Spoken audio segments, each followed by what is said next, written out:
after a short period when it wasn't being used, when it was closed in 2018, the Christmas Island detention centre was reopened under the Medivac bill, and it gave some sort of reassurance for the transfer of sick people, and also a clear route for the detention of migrants seeking access to Australia across the water. Now, the point about the Australian scheme is that, among other things, it is not a problem for LGBTQ+, unlike Rwanda. It's structured.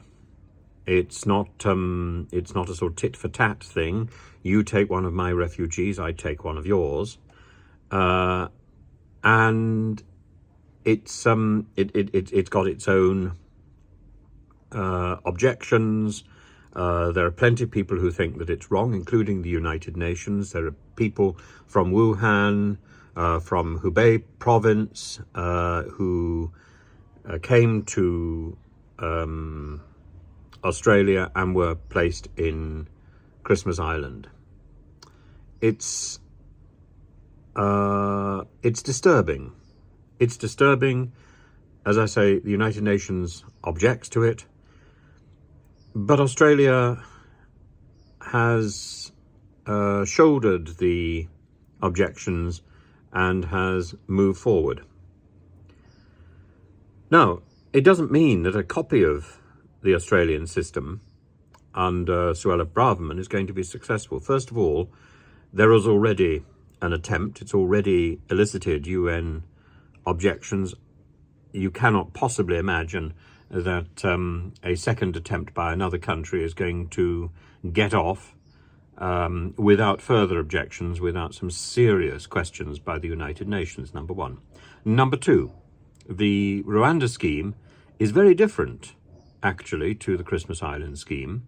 And Suella Braverman, if she wanted to learn, would have visited Christmas Island and made a proper assessment on the ground. She hasn't done that, as far as I know, because, of course, she has spent all her foreign travel going to Rwanda and kowtowing to the Rwandan ministers who she has helped in the past, with whom she has a business relationship.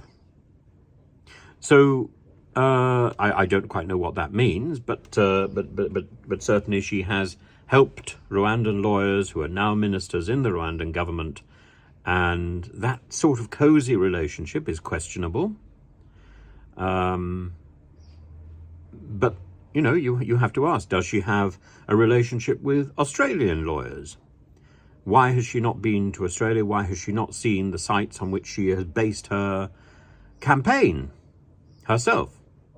Why has she not been to Greece to talk to the Coast Guard in Greece, in Chania, in Athens, in Piraeus, about their pushback methodology and the dangers it presents?